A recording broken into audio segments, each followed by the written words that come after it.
Merci, Monsieur le Président. Nous allons ainsi momentanément clore nos tours de questionnaire.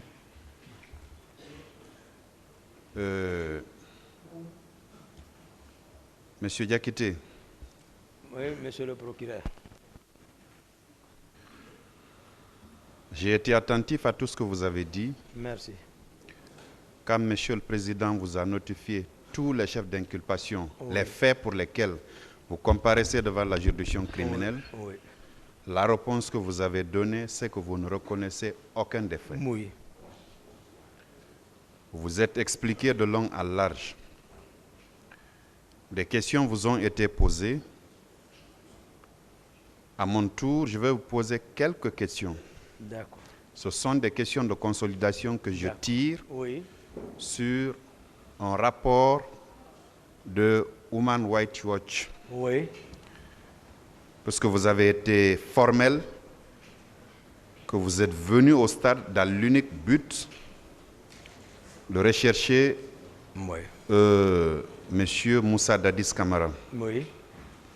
Ne l'ayant pas trouvé, Oui. vous avez vu des scènes auxquelles vous aviez été sensible selon vous. Oui, selon moi. Et d'autorité, sans que vous ne receviez une quelconque instruction de qui que ce soit, Oui. vous vous êtes employé à tirer les leaders politiques Oui. de cette situation-là. Oui. Alors, ces mêmes leaders Oui. ont été rencontrés par Human Rights Watch Oui. et ils ont fait des déclarations. Oui, d'accord. Au prime abord, Oui.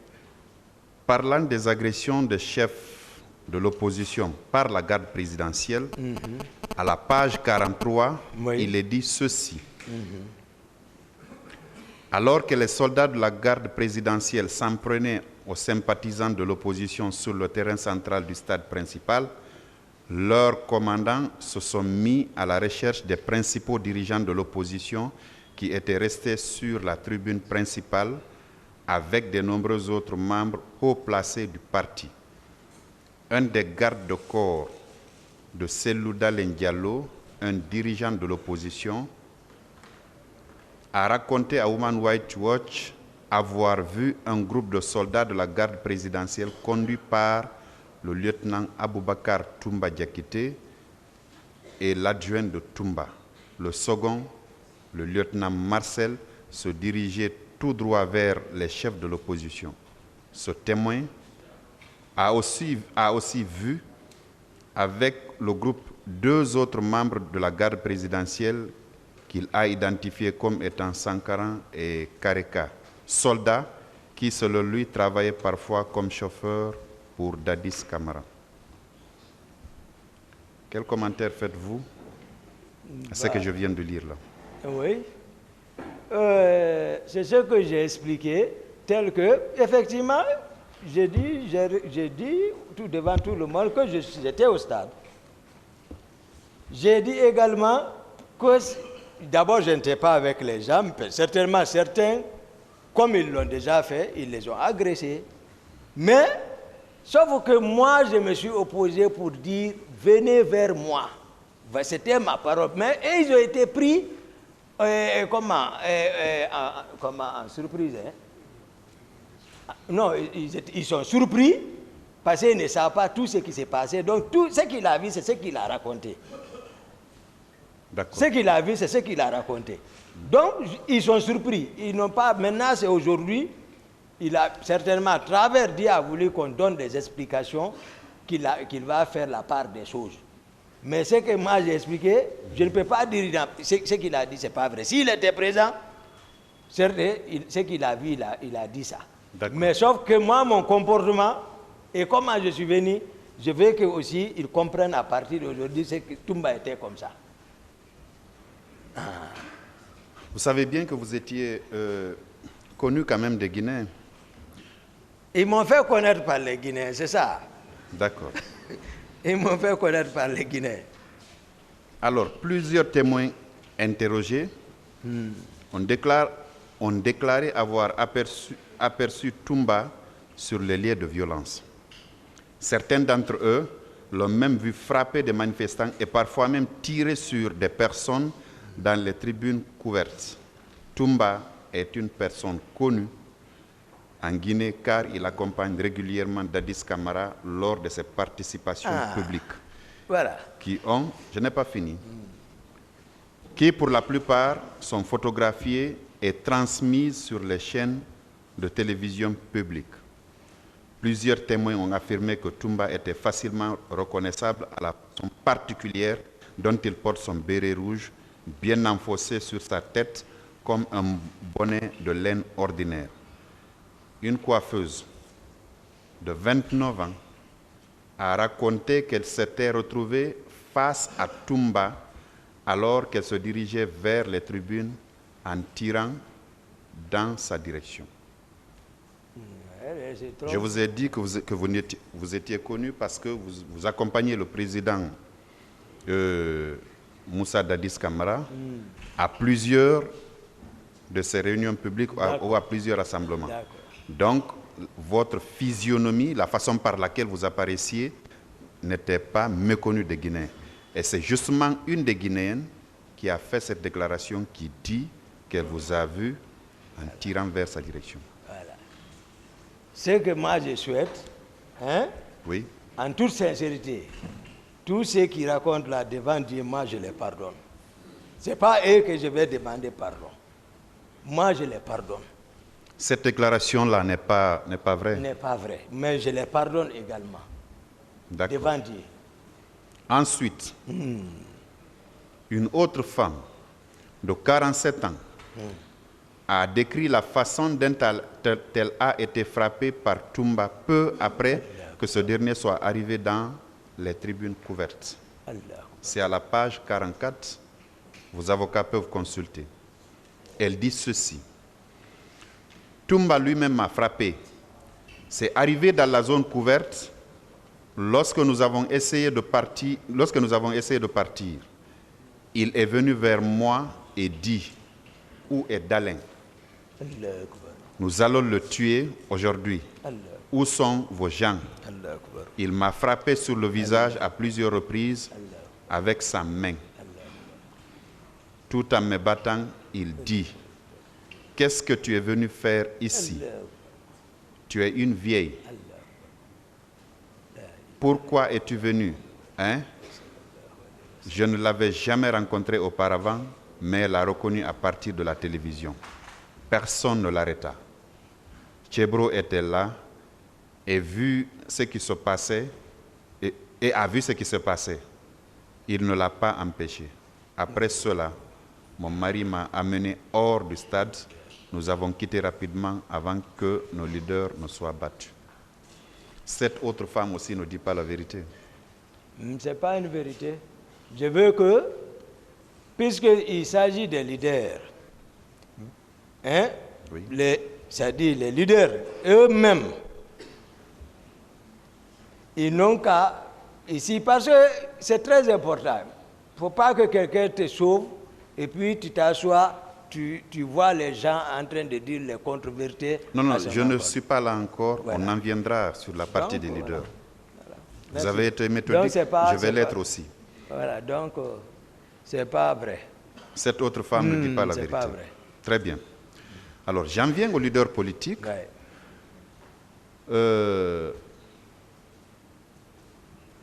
Il y a une femme qui a fait une déclaration aussi, une dirigeante de l'opposition.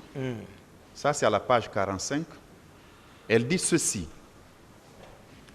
Toumba menait les militaires dans les tribunes vers les leaders.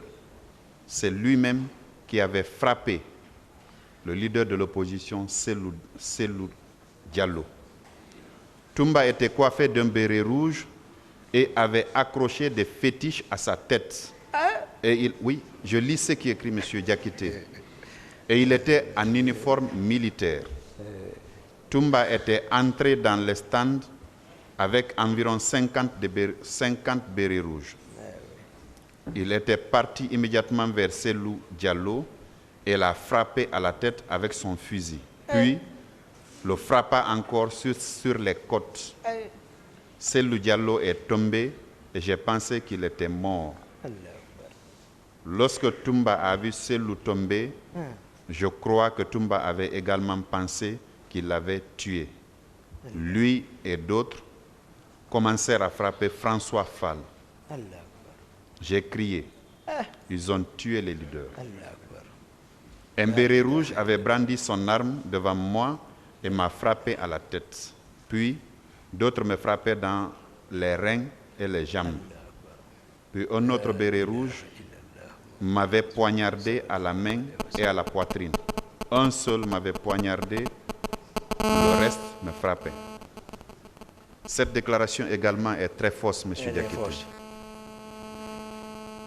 Elle est fausse. D'accord. Est-ce que parmi les leaders politiques que vous avez envoyés à la clinique Ambroise Paré, il y avait Mouktar Diallo? Ah, je crois, Mouktar, certainement, il devrait être dedans. Certainement. Hein? Certainement. Bien. Certainement. Alors, voici ce que lui il dit. Mouktar Diallo, un jeune chef de l'opposition également présent sur le podium, a décrit en termes similaires l'offensive de Toumba à Human Rights Watch. Il dit ceci. Nous sommes restés sur le podium. Les militaires venaient vers nous. Toumba était devant, dirigeant les bérets rouges. Et il était avec Marcel, son adjoint, qui a joué un grand rôle. Il y avait beaucoup de bérets rouges partout. Mais le groupe qui était venu vers nous était de 20. Ils criaient, voilà les leaders. Ils sont venus en courant vers nous.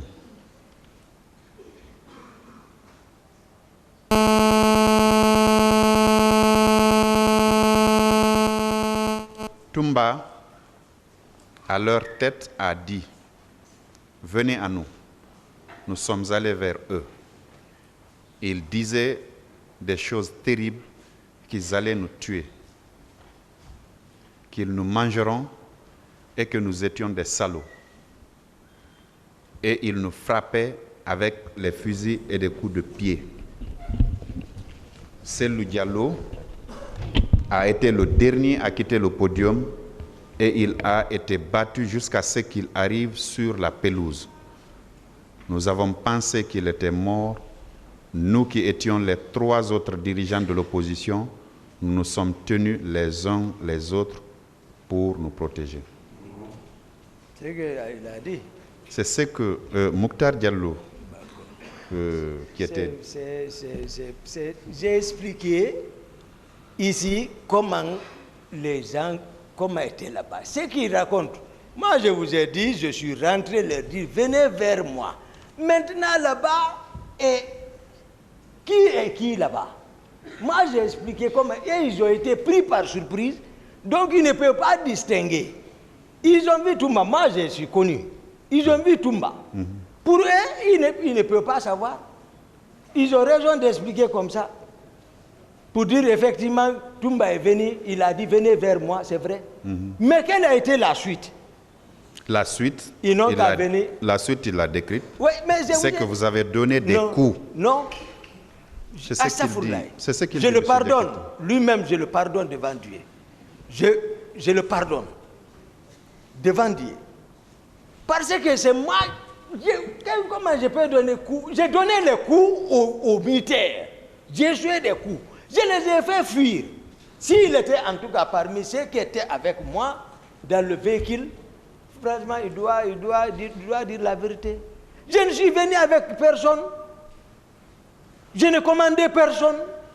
C'est ce que je veux aujourd'hui faire comprendre la Guinée. Mais je suis seul contre tout le monde là. La Guinée dit non qu'à comprendre la vérité. Je ne suis pas sorti avec quelqu'un. Je n'ai pas commandé quelqu'un là-bas. Voici celui qui l'a fait, le président Dadis, avec ses proches. Monsieur Diakité, voilà. Monsieur Dadis viendra à cette barre également? Non, parce que vous avez le même statut. Vous êtes tous accusés devant cette juridiction-là. Il viendra aussi, tel que les faits vous ont été notifiés, les faits lui seront notifiés et les réponses qu'il donnera vous serez là. En attendant, c'est vous qui êtes à la barre. C'est vous qui avez dit, c'est vous qui avez dit que c'est vous qui avez sauvé ces leaders-là. Et parmi eux, il y avait Mokhtar Diallo. Je vous lis certains passages de déclarations de M. Mokhtar Diallo. Voilà. Mokhtar Diallo, tout ce qu'il dit, il parle au pluriel. Hein.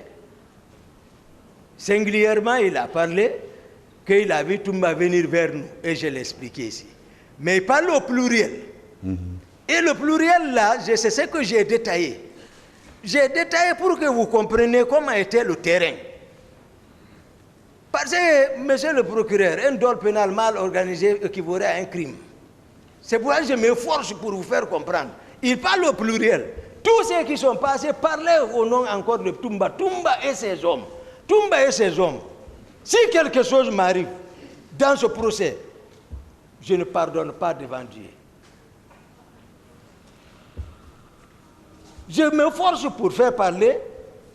Mokhtar parle, il a été quelqu'un qui est pris en surprise, ne comprenant pas. Tout le monde, effectivement, voit Toumba derrière le président. On a vu Toumba au stade. Maintenant, voici Toumba. Ce que j'ai fait, d'autres leaders en ont expliqué texte.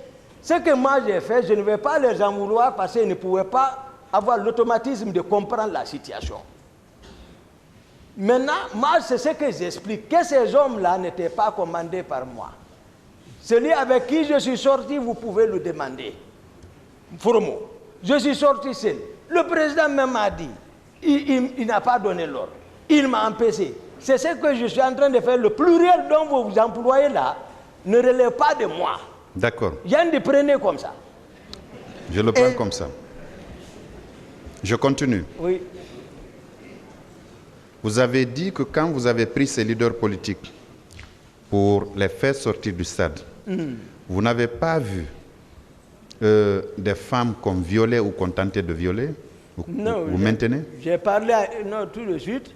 J'ai parlé, j'ai dit, dans l'annexe, quand on sortait, de l'autre côté, j'ai vu une femme qu'on traînait au sol. Oui, qu'on traînait. Vous avez même précisé qu'elle était nue. Mi-nue. Voilà, comme ça, on la traînait là-bas. Donc, mais on n'était pas en train de la violer, n'est-ce pas? Non, non, non. Très bien. Est-ce que ces scènes de viol-là, vous ne les avez pas vues? Non, je n'ai pas vu, monsieur le procureur, devant Allah. D'accord.